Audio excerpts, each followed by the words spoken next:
শুভেন্দু তো আমার একসময় খুব কাছের ছিল, আমি তো ওর কাছে ওর সঙ্গে পাশে এক খাটে শুয়েছি, আমি তো ওর কাছে রাত 12টা 1টা 2টোতেও দেখেছি। একাধিক মুসলমান নেতা ঘিরে থাকতো ওকে। গুন্ডা বাহিনী, দাপাদাপি, লাপালাপি, মারপিট অব্যাহত। মুসলিম মসজিদ, ঈদগাহ দখল চলছে। নিউ মার্কেটের হক মার্কেট থেকে শুরু করে নিরীহ মানুষদের উপর চরম অত্যাচার ভয়ঙ্কর নেমে এসেছে, ভয়ঙ্করতা। তবু আমি বলবো ভয় পাবেন না, ভয় পাবেন না। একটা জিনিস বোঝার চেষ্টা করুন। দেখুন, রাস্তাঘাটে শুধুমাত্র কিছু গুন্ডা ঘুরে বেড়াচ্ছে। এই গুন্ডারা কারা? আর অপরদিকে মুখ্যমন্ত্রী মমতা বন্দ্যোপাধ্যায়, মানে আমি মুখ্যমন্ত্রী বলছি, আমি জননেত্রী মমতা বন্দ্যোপাধ্যায়, তিনি কিন্তু একবারও বলছেন না কোনো কথা। যদি তিনি মুখ দিয়ে একবার উচ্চারণ করেন, তাহলে ওই 20টা 30টা 50টা গুন্ডাকে জনগণ, সিপিএম, তৃণমূল, কংগ্রেস সবাই মিলে মেরে ফাটিয়ে একাকার করে দিতে পারে। গ্রামকে গ্রাম, শহরকে শহর, যত সংখ্যক প্রগতিশীল ধর্মনিরপেক্ষ মানুষ আছেন, সে যে পার্টিই করুক, তারা যদি দল বেঁধে তারা করে, তাহলে কিন্তু গুন্ডারা পালানোর জায়গা পাবে না। আপনারা ভেবে দেখবেন, খুব কম জায়গায়, মানে বেশি লোক নেই, এই গুন্ডারা সিপিএমের সময় গুন্ডামি করেছে। যখন কংগ্রেস থেকে সিপিএম হলো, রাতারাতি সিপিএম হয়ে গেছে। সিপিএম থেকে তৃণমূল হওয়ার সময় তারা রাতারাতি তৃণমূল হয়ে গেছে। তৃণমূলের থেকে বিজেপি আসে তথাকথিত জেতার জন্য হয়ে গেছে। এর মধ্যে আরএসএস বিজেপির নেতাদের ইন্ধন থাকতে পারে, কিন্তু যারা দীর্ঘদিন ধরে পার্টিটা করেছে, তাদের পার্টি, তারা সরাসরি দাঙ্গার মধ্যে আছে বলে আমি জানি না। সকালবেলায় আমাকে একজন ফোনে খুব ধমকি দিচ্ছিল, তো তাকে এমন ধমকি আমি দিয়েছি, তারপর থেকে 10 বার ফোন করছি, সে আর ফোন ধরছে না। আমাকে অনেক আত্মীয় স্বজন বলেছে আমি যেন সাবধানে থাকি, আমি যেন, আমার ছেলে এসছে গাড়ি নিয়ে তার বাড়িতে চলে যাওয়ার জন্য, ইত্যাদি ইত্যাদি। কেন, কিসের জন্য, কি কারণে? এটা তো বাঙালি এবং বাংলার সবচেয়ে ভালো দিন এসে গেছে। কেন, তার ব্যাখ্যা আমি দিচ্ছি। এবং আমি আমার যারা দর্শক, আমার ভালোবাসার মানুষদের ফেলে লুকিয়ে আমি ছেলের বিরাট বাড়ি, সুন্দর জায়গা ইত্যাদি জায়গায় চলে যাব? আমি লড়াই করব, কারণ আমার লড়াই, দামাল বাংলার লড়াই 100% সঠিক, যা আইনি, যা সাংবিধানিক মঙ্গলের। আবার আমার ইন্টারনেটটা ডিস্টার্ব হওয়া শুরু করে দিয়েছে।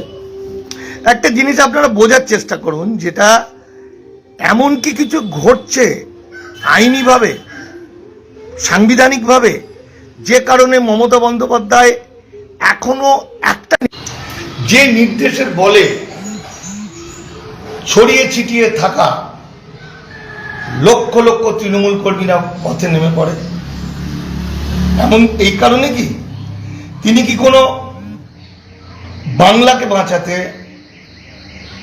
বাঙালিকে বাঁচাতে এমন কিছু আইনি পথ খুঁজছেন? এটা ভাবার বিষয়। এমন নয় তো গুন্ডাগুলোকে ফলো করা হচ্ছে, এমন নয় তো সিসিটিভির মাধ্যমে এই গুন্ডাগুলোকে ধরে নেবে 2-4 দিনের মধ্যে? দেখুন, এটা কিন্তু, এই যে ঘটনাটা ঘটলো, ভোটটা হয়ে গেল এবং রেজাল্ট বেরোলো, এটা কিন্তু গণ অভ্যুত্থান নয় বাংলাদেশের মতো, এটা নেপালের মতো, শ্রীলঙ্কার মতো, বাংলাদেশের মতো গণ অভ্যুত্থান নয়। এটা একটা সাংবিধানিক প্রক্রিয়া, প্রতি 5 বছর পর পর হয়, কেউ জেতে কেউ হারে ইত্যাদি। তাহলে এই জেতা হারার মাঝে এরকম ভাবে ভাঙচুর, মেরে দেওয়া, পেটানো, দখল নেওয়া, এটা চলছে কি করে? গণ অভ্যুত্থান, গণ অভ্যুত্থানের মতো এটা হচ্ছে কেন, কিভাবে? এখন প্রশ্নটা হচ্ছে যে জননেত্রী মমতা ব্যানার্জি ঘুমিয়ে আছেন, নাকি তিনি সাংবিধানিক কোনো রাস্তা খুঁজছেন? আমার মনে হয়েছে এবারের ভোট যেভাবে লুট করা হয়েছে, ইভিএম দিয়ে, ভয় দেখিয়ে, কেড়ে নিয়ে, যেভাবে, যেটা আমি অনেক আগে থেকে বলছিলাম আরএসএস এটা করবে, সেই প্রতিটি ডকুমেন্ট উনি কি কালেকশন করে রেখেছেন? প্রত্যেকটা জিনিস তিনি কি সুপ্রিম কোর্টে তুলে ধরবেন? এটা সময় বলবে। ফলত এখনই আপনারা ভয় পাবেন না, হতাশ হবেন না। আর একটা জিনিস অত্যন্ত গুরুত্বপূর্ণ, দেখুন আমরা বাঙালি, অর্থাৎ এই যে বিজেপি সরকার তৈরি করবে, যদি কোনো বাধাহীনভাবে সরকারটা হয়, তাহলে যারা সরকার করবে তারাও কিন্তু বাঙালি, নেতা, মন্ত্রী, এমএলএ, এমপি, মানে আমি এমপির কথা এখন এটাই বলছি, যারা মন্ত্রী হবে বিভিন্ন দপ্তরে, যারা মুখ্যমন্ত্রী হবেন, এরা তো বাঙালি। এরা কি কোনোদিন মাছ মাংস ছাড়তে পারবে? এরা কি কোনোদিন রবীন্দ্রনাথ, নজরুল, লালন ফকির, বিরসা মুন্ডা ছাড়তে পারবে? এরা কি কোনোদিন মাতৃভাষা বাংলা ছাড়তে পারবে? এরা কি কখনো বলতে পারবে যে আমাদের অফিসিয়াল ভাষা হোক সংস্কৃত? যতদিন সংস্কৃত ভাষা না আসছে ততদিন হিন্দি। এরা কি বলতে পারবে যে নিরামিষ খেতে হবে, মাছ মাংস খাওয়া যাবে না? এরা কি বলতে পারবে যে আমাদের ভাদু টুসু থেকে আরম্ভ করে আমাদের যে লৌকিক সংস্কৃতিগুলো বন্ধ করে দিয়ে শুধু হনুমান পুজো করতে হবে? পারবে না। কেন পারবে না? কারণ এদের রক্তের মধ্যে আছে বাংলা, এদের রক্তের মধ্যে আছে বাঙালি। এই বিজেপির বেশ কিছু এমএলএ যারা ভোটে জিতেছেন আমার অত্যন্ত কাছের, তাদের সঙ্গে বারবার কথা বলে আমি বুঝেছি এরা না জানে ইউনিফর্ম সিভিল কোড, এরা না জানে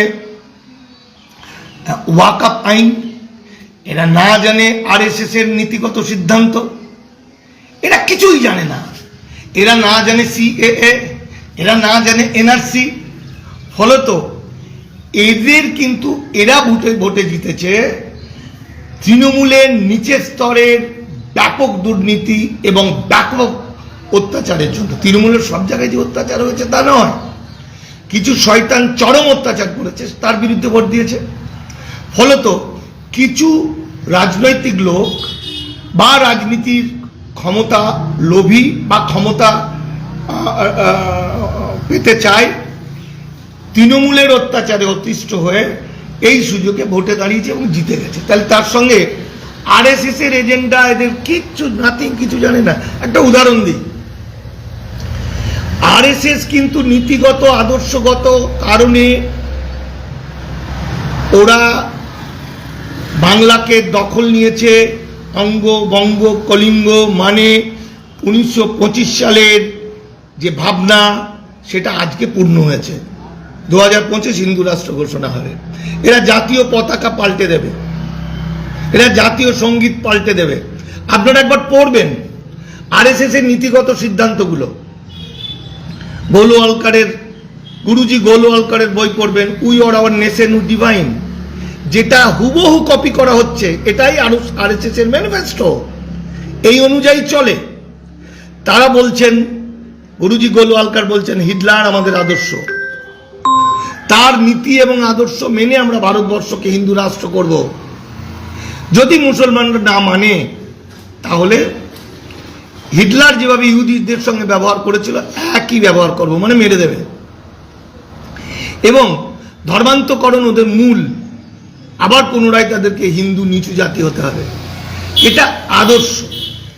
ফলত বাঙালির আদর্শের সঙ্গে হিন্দি ভাষাভাষী এবং আরএসএস এর আদর্শ কোনোদিন মিলবে না, মিলবে না, মিলবে না, মিলতে পারে না।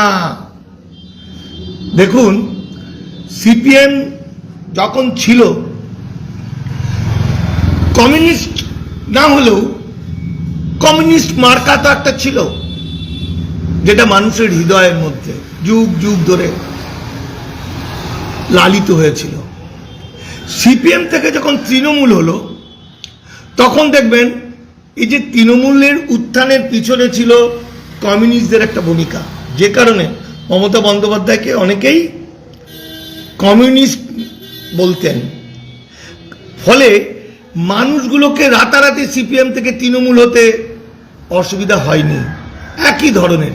কিন্তু আজকের বাঙালিদের যেটা প্রধান সত্তা, বাঙালি যেটা মনে প্রাণে ধারণ করে বিশ্বাস করে, যে অনুভব নিয়ে মননে গেঁথে দিয়ে একটা বাঙালি আস্তে আস্তে বড় হয়, সেটা হচ্ছে ধর্মনিরপেক্ষতা এবং গণতন্ত্র। আপনারা কি জানেন আরএসএস এর মূল এজেন্ডা হলো গণতন্ত্র বিরোধিতা? আপনারা কি জানেন যে আরএসএস ধর্মনিরপেক্ষতা বিশ্বাস করে না? আপনারা কি জানেন আরএসএস কখনো মানবতা শব্দটাকে বিশ্বাস করে না?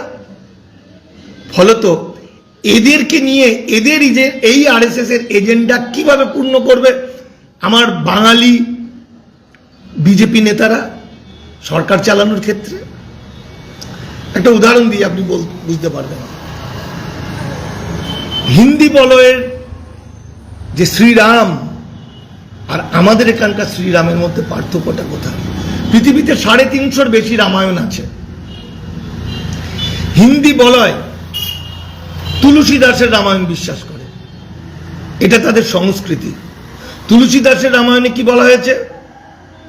যে রাম যখন সীতাকে উদ্ধার করলেন, সীতা বললেন আমি একবার প্রভুকে দেখতে চাই, আমি স্বামীকে দেখতে চাই। তখন রামচন্দ্র বলছেন না, দেখা হবে না, কারণ আমি তোমাকে রক্ষা করেছি, উদ্ধার করেছি তোমাকে ভালোবেসে নয়, আমার ধর্মকে রক্ষা করার জন্য, আমার বংশ মর্যাদাকে রক্ষা করার জন্য। তারপর বলছেন এখন তুমি হনুমান, জাম্বুবান, বিভীষণ যার সঙ্গে শুতে পারো, মানে থাকতে পারো, বিয়ে করতে পারো। আচ্ছা বলুন তো, এই তুলসী দাসের রামায়ণের সঙ্গে বাংলার কৃত্তিবাসের রামায়ণের কালচারের কোনো মিল আছে? বাংলায় যদি এরকম কোন একটা ঘটনা ঘটে, তাহলে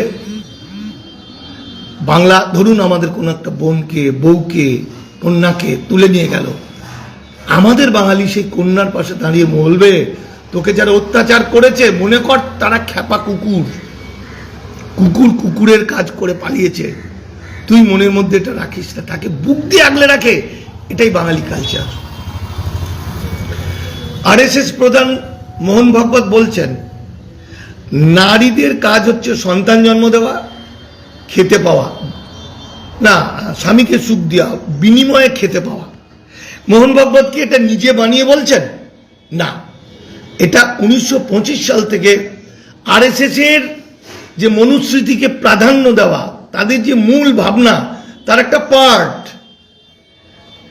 সেটা হেডগেভার বলেছেন, গুরুজি গোলওয়ালকার বলেছেন, গুরুজি দেওরাজ বলেছেন, গুরুজি মোহন ভাগবত বলেছেন।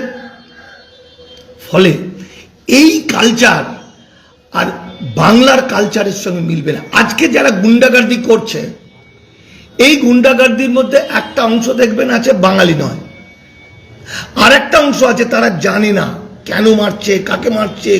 তারা মনে করছে তৃণমূলে ওই লোকটা আমার চেয়ে বেশি সুযোগ নিয়ে নিয়েছে, ও আমার চোখের সামনে বড় লোক হয়ে গেল, ও নেতা আমাকে পাত্তা দেয়নি, ও টাকা পয়সা লুটেছে, ও এই করেছে, তাকে ওকে মার, ওকে কাট, ওকে শেষ করে দে। এই ভাবুন, আমার বন্ধু, আমি একসময় নাটক করতাম, তো একটি নাটক অত্যন্ত নাম করা হয়েছিল, তখন বেশ কিছু সিনেমা আর্টিস্ট আমার সঙ্গে বন্ধুত্ব করেছিলেন, ভালো মানুষ তারা।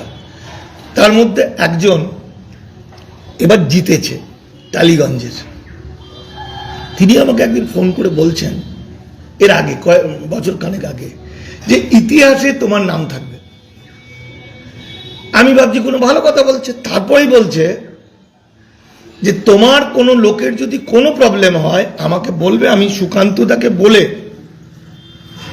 বা অমিত শাহকে বলে তার নামটা আমরা বাতিল করব, তাকে বাঁচিয়ে দেবো। তো আমি ওকে বললাম একজন, দুজন, তিনজন, চারজনকে বাঁচানোটা বিষয় নয়। বিষয় হচ্ছে আমার লক্ষ কোটি ছিন্নমূল দেশান্তরিত মানুষ যারা দেশভাগে বলি হয়ে আসতে বাধ্য হয়েছে, আইনত যারা চিরকালের জন্য বেনাগরিক। আমি যখন একটার পর একটা আইনগুলো বললাম, তখন পাপিয়া অধিকারী বললেন সর্বনাশ, এটা তো জানতাম না। তাহলে আমার শ্বশুর বাড়ির কি হবে? আমার অত্যন্ত কাছের ছেলে, অত্যন্ত বলাটা মনে হয় একটু ছোট বলা হলো, সে আসানসোলে জিতেছে, কৃষ্ণেন্দু মুখার্জি, এবং সে একসময় তৃণমূলের জন্য অনেক কিছু করেছিল। তৃণমূলের চরম অত্যাচার তাকে বিজেপি হতে বাধ্য করেছে। তো কৃষ্ণেন্দু মুখার্জি একসঙ্গে থেকেছি, খেয়েছি, ঘুমিয়েছি, আমার কাছেও আসে। কৃষ্ণেন্দু মুখার্জিকে কিছুদিন আগে উনি উত্তর চব্বিশ পরগনার দায়িত্বে, প্লাস এই কলকাতা অফিসের দায়িত্বে। কৃষ্ণেন্দু মুখার্জির অনেকে ভাবে বিরাট ডন, বিরাট মস্তান, ও অ্যাকচুয়াল শিল্পপতি, কিন্তু আমার কাছে কৃষ্ণেন্দু খুব ভালো ছেলে। কৃষ্ণেন্দুকে যখন আমি তার বাড়ি গিয়ে এনআরসি এটা ভালো করে বুঝিয়েছিলাম ডকুমেন্ট দিয়ে, ও থমকে গিয়ে বলেছিল, তাহলে তো আমাদের নেতাদের উচিত আগে বিজেপি নেতাদের সঙ্গে আলোচনা করা, যে এইগুলো ঠিক না করলে আমরা পার্টি করব কি করে। তারপর বিশেষ ব্যাপারটা এগোয়নি। এই যে মুখ্যমন্ত্রী হোক, যে স্বরাষ্ট্রমন্ত্রী হোক, যে কালচার মিনিস্টার হোক, যেই হোক, তারা কেউ আরএসএস এর নীতিগত সিদ্ধান্ত আরএসএসকে জানে না। তাই প্রতি পদে পদে তারা ভয়ঙ্কর বিপদের মধ্যে পড়বে। দেখুন, আমি আমার বন্ধু অসীম সরকারের বিরুদ্ধে একটা মামলা করেছি জনস্বার্থে, ইল্লিগাল মাইগ্রেন্ট বলে।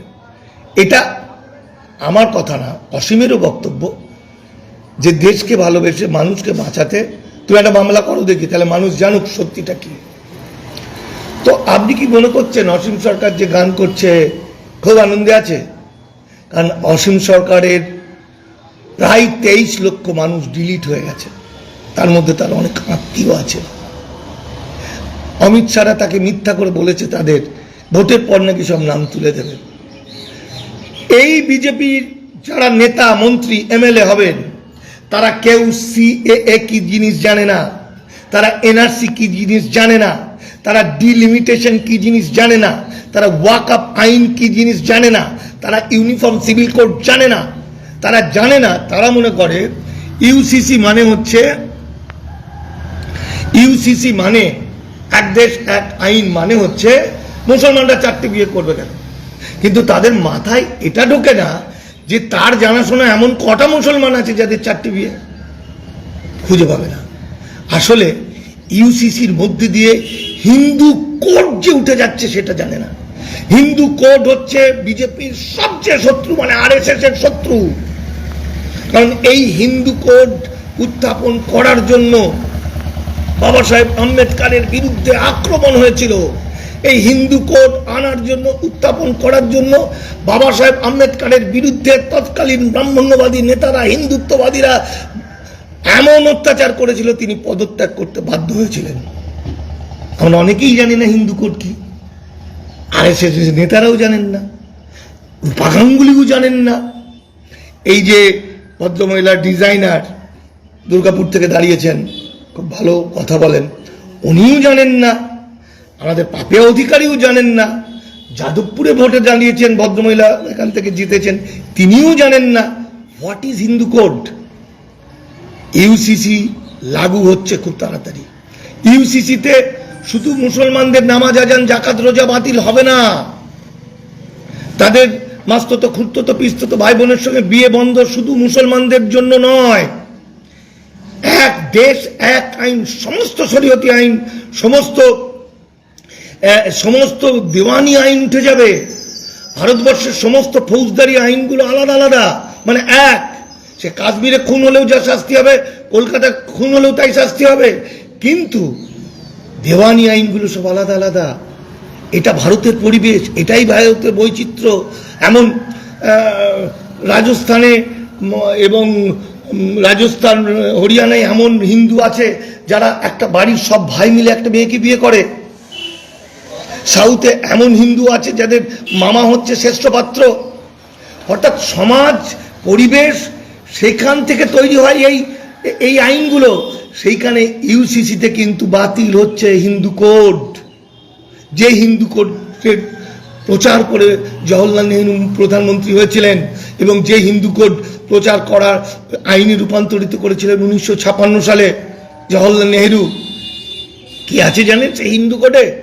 আজকে যে লাভ জিহাদ বলে মারপিট খুন হচ্ছে, কোথা থেকে এলো এটা? এটাও একটা হিন্দু কোডের অংশ। এই যে মোহন ভগবত বলছেন মেয়েদের কাজ হচ্ছে সন্তান পালন করা, স্বামীকে সুখ দেওয়া, কোথা থেকে এলো? এটাও একটা হিন্দু কোডের বিরুদ্ধে আরএসএস এর নীতিগত সিদ্ধান্ত। হিন্দু কোড মানে আগে আমার ভারতবর্ষের সংবিধান প্রকাশের আগে আমাদের আদর্শ, আমাদের আইন ছিল, হিন্দুদের আইন ছিল মনুস্মৃতি বা যাজ্ঞবল্ক্য স্মৃতি বা নারদ স্মৃতি। সেখানে হিন্দু মেয়েরা ডিভোর্স করতে পারতো না, হিন্দু মেয়েদের বাবার সম্পত্তি পাওয়ার অধিকার ছিল না, উঁচু জাত নিচু জাত বিয়ে হতো না, সেখানে বিধবা বিবাহ ছিল না। বিদ্যাসাগর আনুষ্ঠানিকভাবে সেটার জন্য লড়াই করলেন, প্রচার করলেন এবং জয় লাভ করলেও আনুষ্ঠানিকভাবে ছিল সেটা আইনে রূপান্তরিত হয়েছিল হিন্দু কোডে। এই যে মেয়েরা বাচ্চা হতে যাওয়ারা চাকরি পাবে, মেয়েরা চাকরি করবে, মেয়েদের লেখাপড়ার অধিকার পাবে, একটা বিয়ে হবে, এর মধ্যে বেশিটাই শরীয়তি আইনে আজ থেকে 1500-1600 বছর আগে মোহাম্মদ করে গেছিলেন, বিশ্বনবী হযরত মোহাম্মদ। এই বিশ্বনবী হযরত মোহাম্মদের যা করেছিলেন সেগুলো এবং সার্ভে করে মহাপ্রাণ যোগেন্দ্রনাথ মণ্ডল 1944 সালে তত্ত্বাবধায়ক সরকারের সময় তিনি উত্থাপন করেছিলেন এই খসড়া। সেটা বাবা সাহেব আম্বেদকর আরো ঠিক করে 1950 সালে জমা দিয়েছিলেন। তার বিরুদ্ধে লড়াই করেছিল ব্রাহ্মণ্যবাদীরা। তখন কংগ্রেসের মধ্যে ছিল, হিন্দু কোডের মধ্যে দিয়ে ইউসিসির মধ্যে সেটা উঠে যাবে। এটা জানে দিলীপ ঘোষ জানতে পারে, সে আরএসএস এর। এটা জানে শুভেন্দু অধিকারী, এটা জানে সুকান্ত মজুমদার, এটা জানে যারা এই ভোটে রূপা গাঙ্গুলি অত্যন্ত ভালো মানুষ বলে আমি জানি, একটা বড় শিল্পী তিনি জানেন। আমাদের পাপিয়া জানেন যে কয়েকদিনের মধ্যে এনআরসি স্টার্ট হবে। উনি জানেন এনআরসিতে কাট অফ ডেট 1952 সাল। আমি কিছুদিন আগে, বছরখানেক আগে বলেছিলাম বলে হয়তো জানে, 1952 সাল জানেন। উনি জানেন যে এই অসীম সরকার থেকে শুরু করে এখন জানছে আমার কথা শুনে যে ভারতের বাইরে কোনো বাংলাদেশ পাকিস্তান থেকে আসা মানুষ ভারতে কোনোদিন এসসি হতে পারে না। জানেন কি? যত এসসি সিএতে আবেদন করেছে সব শেষ হয়ে যাবে। জানেন কি? সিএতে যারা সার্টিফিকেট পাচ্ছে কৌশল করে তাদের পরিবারের সবাইকে বেনাগরিক করা হয়েছে, কারণ সিএ সার্টিফিকেটে লেখা আছে মা বাংলাদেশি, বাবা বাংলাদেশি, স্বামী বা স্ত্রী বাংলাদেশি। জানেন কি? এসসি সার্টিফিকেট নিয়ে যারা আমাদের নিশীথ প্রামাণিক থেকে অসীম সরকার পর্যন্ত কেউ এসসি হতে পারে না। জানেন কি? 2015 সালে মমতা বন্দ্যোপাধ্যায় একটা অর্ডিন্যান্স নিয়ে এসে বলেছিল 1950 থেকে 25-এর মধ্যে যারা পূর্ব পাকিস্তান থেকে এসেছিল তারা পার্মানেন্ট রেসিডেন্ট, তারা এসসি হতে পারবে, সার্টিফিকেট পাবে, কিন্তু পার্মানেন্ট রেসিডেন্ট তো সিটিজেনশিপ নয়, তারা ভোটে দাঁড়াতে পারবে না। তাহলে বুঝুন ঠেলা এই যে। আর এইগুলো যদি না মানে বিজেপি আরএসএস হিন্দু বলয় কখনোই মাছ মাংস মানে না, কখনোই আমাদের পুজো আর্চা সংস্কৃতি মানবে না। ফলে লাগাতার যে আইনগুলো তৈরি হবে, গোটা ভারত দখল হলো বলে যে আইনগুলো তৈরি হবে, যেগুলো ইমপ্লিমেন্ট করবে। আপনাদের মনে আছে, আমার ভিডিওটা মনে বড় হয়ে যাচ্ছে, মনে আছে কর্ণাটকে বিজেপি সরকার তখন ক্লাস 8-এর ইতিহাসে কি লেখা হয়েছিল? ইতিহাসের সিলেবাসে লেখা হয়েছিল যে বীর সাভারকর সবচেয়ে বড় স্বাধীনতা সংগ্রামী, তিনি সেলুলার জেলে থাকতেন আর কয়েকটা টুনটুনি পাখি এসে তাকে ডাকতো, উনি একটা টুনটুনি পাখির পিঠে বসে সারা ভারত ভ্রমণ করে বিপ্লব করতেন। এই রকম সিলেবাস হলে আমার বাঙালি কোন শিক্ষামন্ত্রী মেনে নেবে কি? ফলত বিজেপি রাজ্য দখল করেছে শুভেন্দু অধিকারীকে মুখ্যমন্ত্রী করার জন্য নয়। বিজেপি বাংলা দখল করেছে সুকান্ত মজুমদার হোক, আরে আমার কৃষ্ণেন্দু মুখার্জি হোক, আর পাপিয়া অধিকারী হোক, আর এই যে সজল টজল যারা আছে তাদেরকে তাদের ক্ষমতা দেওয়ার জন্য নয়। বিজেপি কখনো তাদেরকে বড় নেতা করে বিরাট হিরো বানানোর জন্য তাদেরকে ভোটে জিতিয়ে ভোট চুরি করেনি, এই ইভিএম লুট করেনি। সমস্তটা জোর করে ঘিরে ধরে যুদ্ধ চাপিয়ে দিয়ে এক প্রকার প্রায় 90 লক্ষ মানুষকে শেষ করে দিয়ে ডিজিটাল কি যেন লজিক্যাল ডিসক্রিপেন্সি করে 27 লক্ষ মানুষের ভোট কেটে দিয়ে জোর করে ছিনিয়ে নেয়নি, এমনি নেয়নি। তারা নিয়েছে তাদের আদর্শ, তাদের নীতি। সেই আদর্শ নীতি আপনার আমার বিশ্বাস হোক না হোক, আপনি বলতে পারেন যে আজকে বাঙালি, যে বাঙালি ধর্মনিরপেক্ষ, যে বাঙালি গণতন্ত্র বিশ্বাস করে, সেই বাঙালি রাতারাতি যেমন তৃণমূল হয়ে গেছিল শোভা প্রসন্ন থেকে জয় গোস্বামী থেকে শুরু করে সুবোধ বিশ্বাস পর্যন্ত, এরা রাতারাতি বিজেপি হয়ে যাবে? কটা হয়ে গেছে দেখুন তো। তার শিক্ষা তাকে হতে দেবে না। বাঙালি সে লেখাপড়া জানে, অথচ সে গণতন্ত্র মানবে না, অথচ ধর্মনিরপেক্ষতা মানে না। এটা হতে পারে না, হতে পারে না, হতে পারে না। বাঙালি সে রবীন্দ্রনাথকে হৃদয়ে রাখবে না, সে লালন ফকিরকে হৃদয়ে রাখবে না, নজরুলকে হৃদয়ে রাখবে না। হতে পারে না, হতে পারে না, হতে পারে না। বিবেকানন্দকে হৃদয়ে রাখবে না, ক্ষুদিরামকে রাখবে না, হতে পারে না। কিন্তু এগুলো হওয়া যাবে না। আরএসএস বিজেপির নীতিগত সিদ্ধান্ত, এগুলো হওয়া যাবে না, যাবে না, যাবে না। এগুলোর বিরুদ্ধে আইন। ইমিগ্রেশন এন্ড ফরেনার্স অ্যাক্ট 2025 কি বলছে? যারা পাসপোর্ট ভিসা ছাড়া ওপার থেকে এসেছে 1952 সালের পর 10 লাখ টাকা ফাইন, 7 বছর জেল। ওয়াকফের 80% দখল করে নিয়েছে। এই নওশাদ সিদ্দিকীরা কেন আরএসএস এর হয়ে কাজ করেছে? কারণ ওয়াকফের যারা ওরা 12 বছর দখল করেছে, ওয়াকফ সম্পত্তি তাদের মালিক করে দিয়েছে। তাদের বিরুদ্ধে মামলা করা যাবে না। মুসলমানদের ধর্মান্তকরণ হবে। তাদের গোরস্থান কেড়ে নিলে তারা মাটি দিতে পারবে না, তাদের পোড়াতে বাধ্য করবে। পৃথিবীর শ্রেষ্ঠ শ্রেষ্ঠ শ্রেষ্ঠ মানবতার কথা বলেছেন বিশ্বনবী হযরত মুহাম্মদ, যে কারণে বিবেকানন্দ বলেছিলেন হযরত মুহাম্মদ হচ্ছেন সাম্যবাদের আচার্য। সেই হযরত মুহাম্মদের অনুসৃত যে ইসলাম সংস্কৃতি আজকে ধ্বংস করে চিরকালের জন্য, এটা বিজেপি চাইবে? আমি তো ওর কাছে এটা সুকান্ত মজুমদার চাইবে, এক খাটে এটা শুভেন্দু অধিকারী চাইবে। আমি দেখেছি বলতে পারে ওরা একাধিক মুসলমানদের হৃদয়তে ঘিরে থাকতো কে, মামুদ আমাদের নন্দীগ্রামের, আমাদের সুফিয়ান, আমাদের রৌশন, শুভেন্দু অধিকারীর কত কাছের ছিল। শুভেন্দু সব ভুলে যাবে না, ভুলবে না। কারণ শুভেন্দুর ছিল এটা ভোট ক্ষমতা দখলের। তিনি মনে করেন তৃণমূল থেকে অনেক রকম অত্যাচারিত হয়েছেন, অপমানিত হয়েছেন, তার মানে তার প্রতিশোধ নিতে গেছিলেন, তাই তো? তাহলে মানসিকভাবে কিন্তু এরা সবাই বাঙালি। তাহলে আমি আমার আলোচনাটা শেষ করি। ভয় পাবেন না, এই সেই সময় এসে গেছে যেটা 25-100 বছর ধরে বিজেপি আরএসএস প্র্যাকটিস করে, মানে শুধুমাত্র থিওরিটিক্যাল করেছিল, একটা একটা করে কাঁথা সেলাই করার মতো বুনেছিল আজকের দিনটার জন্য। তথাকথিত হিন্দু রাষ্ট্র ধরবো, তথাকথিত হিন্দু রাষ্ট্র মানে সেখানে নিম্নবর্ণের মানুষরা কৃতদাস, বন্ডেড লেবার, তারা দাস ব্যবস্থা, তারা শুভে বাংলা শুরু করবে। ফলত যেটা ঘটবে, যখন কেন্দ্রের আইনগুলো, এই ভয়ঙ্কর ইউসিসি ভয়ঙ্কর আইনগুলো যখন কোটি কোটি মানুষ চিরকালের জন্য বেনাগরিক হবে, তখন পশ্চিমবঙ্গের বিজেপি নেতারা মানসিক যন্ত্রণায় ছটফট করতে করতে মানতে চাইবে না।